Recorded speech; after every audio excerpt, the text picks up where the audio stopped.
Hi there. In all the years that I've been organizing and done tons of videos and things of that nature, I have never done a Facebook Live. So I thought for my first one, I would talk about something I know a lot about, and that is papers.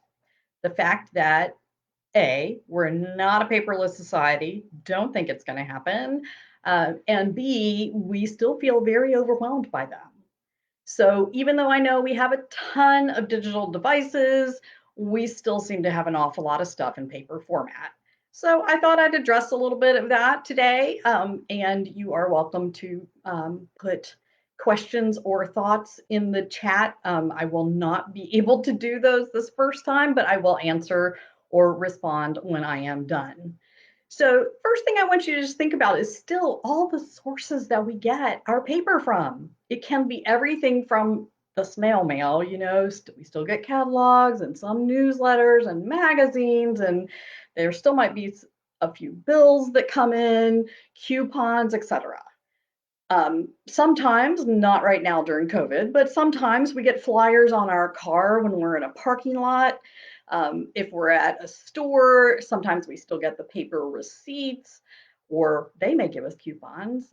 If you have children, then you know all sorts of paper comes with children when they are in school, yeah, on site. Then, of course, there's things like the printing from the email or other articles from the web or things of that nature. And that's not to even talk about things like handwritten notes, either yourself or others. So if you're like many people, you have paper overwhelm. As a matter of fact, just me giving you that list may have given you the heebie jeebies a little bit.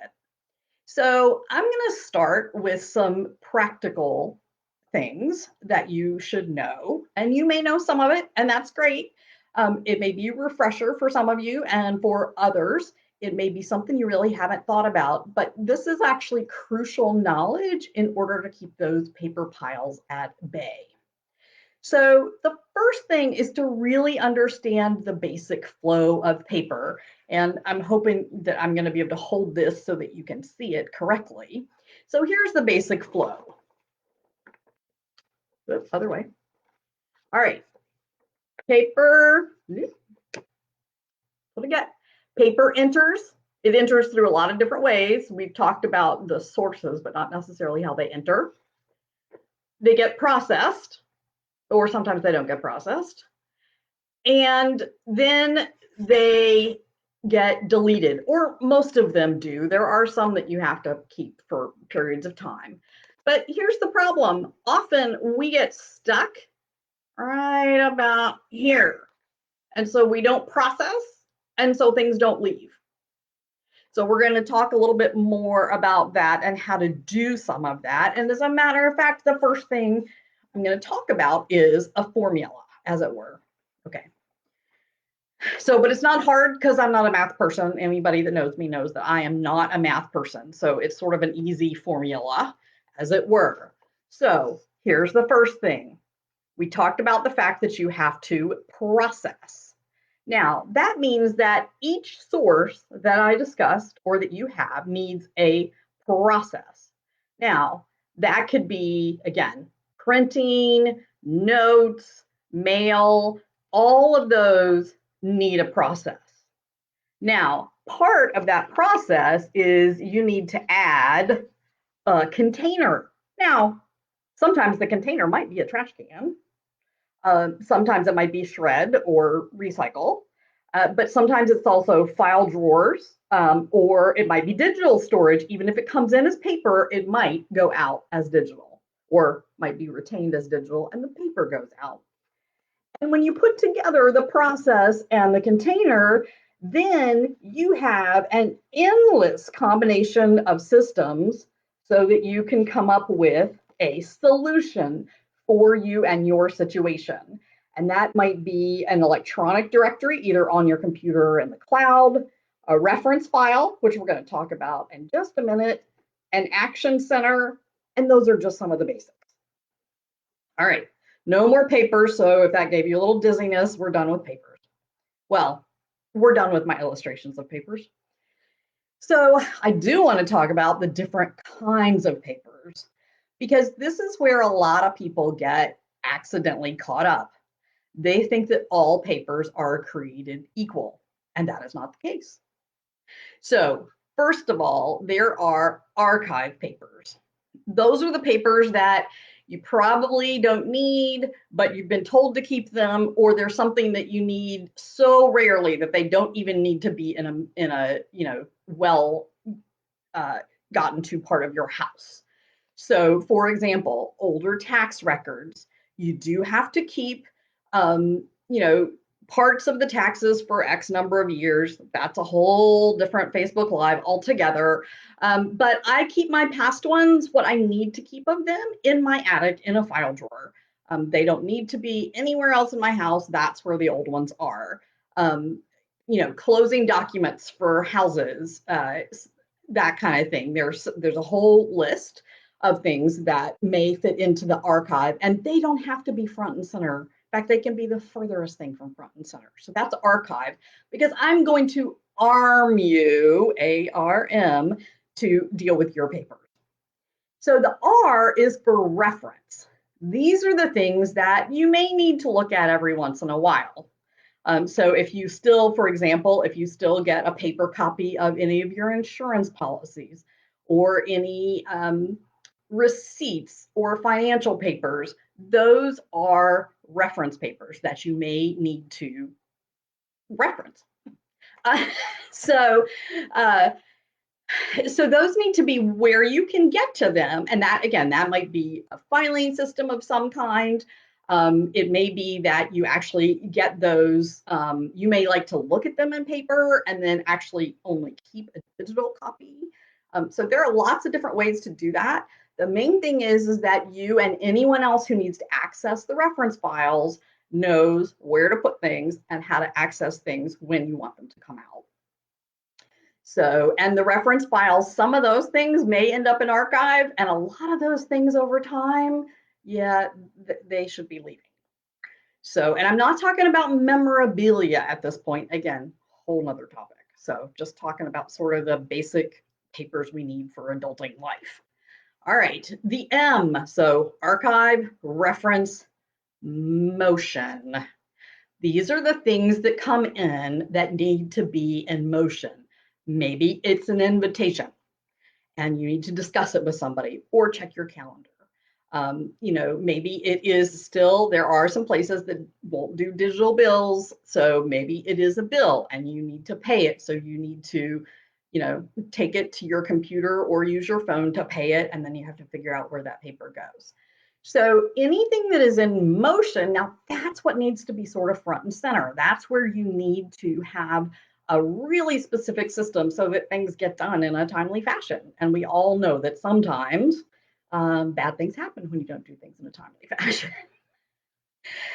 The other big thing to know about papers is that the types of papers and how you process them, that changes over time, especially with life transitions. So when you go from no kids to having kids, when you go from single to married, when you go from kids that aren't in school to kids that are in school, or kids that are off to college or have graduated, when you have aging parents and you have some of their paperwork, especially if you happen to be an executor or if you have to help them with medical appointments.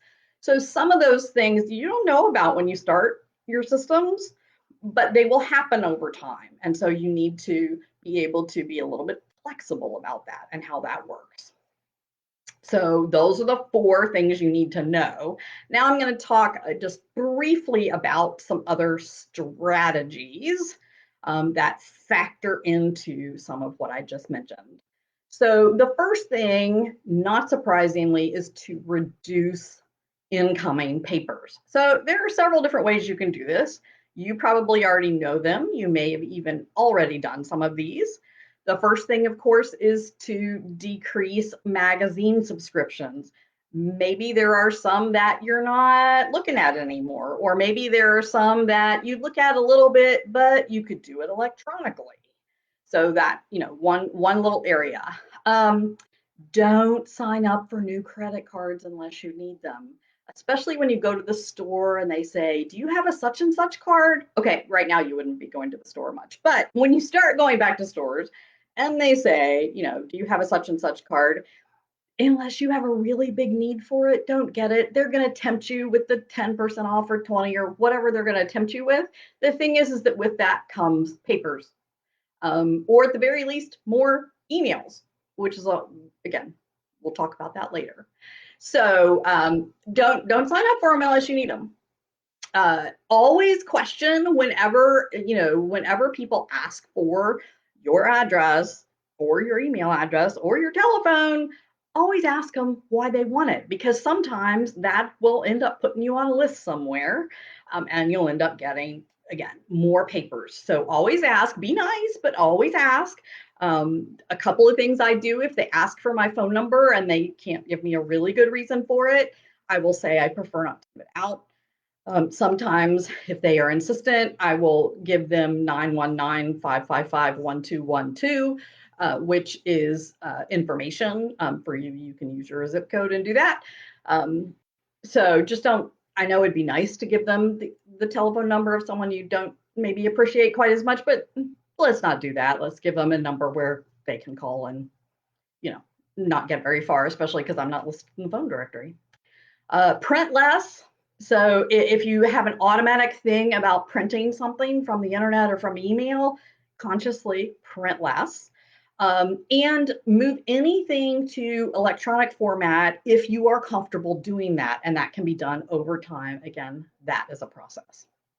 So that's reducing, but you can also eliminate papers. If you haven't done this before, there are a couple of different ways to do it. Number one, you can eliminate credit card requests, the ones that always come in the mail.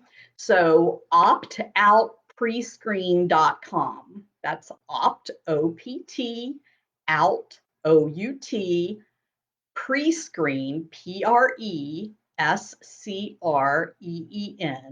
Prescreen.com. So, and you can call, if you don't want to do it online, you can call, there'll be a phone number there, and that gets you out of credit card offers. You can go to catalogchoice.org, and as you might expect, it gets you out of catalogs. In the US, you can go to paperkarma.com. That is paperkarma.com. It is a paid service. It is very reasonable. They've been around for a very long time. And if you go check them out, you'll see whether or not it's right for you to help you get rid of some junk mail, because who doesn't want to get rid of junk mail? And there is also EcoCycle, so EcoCycle.org, and then /junk mail, because as you might guess, EcoCycle talks about eco-cycling lots of different things. So, /junk mail on the EcoCycle.org. And there are plenty of other ways. Those are just some of the top ones to be able to use. And yes, I realize it takes a little bit of time to do this. Don't feel like you have to do it all at once. You can, choose one of these and do it, or choose, do catalog choice, but only do, the catalogs that come in one day or 1 week. So don't feel like this has to be this big thing. And the effort that you do put in, it will take a little while. Usually they say 30 to 60 days to get you off some of the lists, but it will be worth it in the end when you open your mailbox and there's nothing there.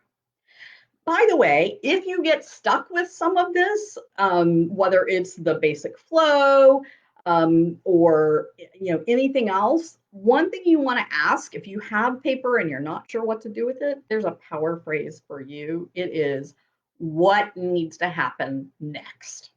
Okay. And if you don't answer that question, then you're probably just putting the paper into a pile, and it's going to create the paper piles. So if you don't want to do that, ask that. And just the very next thing, I'm not talking about the thing, if we take an invitation, you have to check the calendar first to see if you're available. Maybe you need to check with somebody and see, if they're going to be able to go with you. That's two different steps. So the next thing might be just checking the calendar. That's the next step.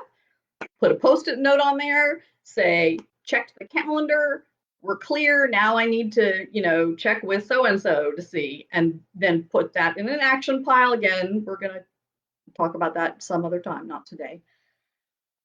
So anyway, that was a lot to cover in a 15-minute or so period of time. So I'd love to hear some of your greatest pains when it comes to dealing with papers. If you found some systems that work for you, share those as well, because other people may find them helpful. So anyway, so glad that you took time to watch this today. And I will do other Facebook Lives on a variety of topics. Sometimes I'll let you know in advance. This first one is a little scary too. So anyway, thank you so much, and we'll talk to you later. I'm Janice Russell with Life Transitions Organizing.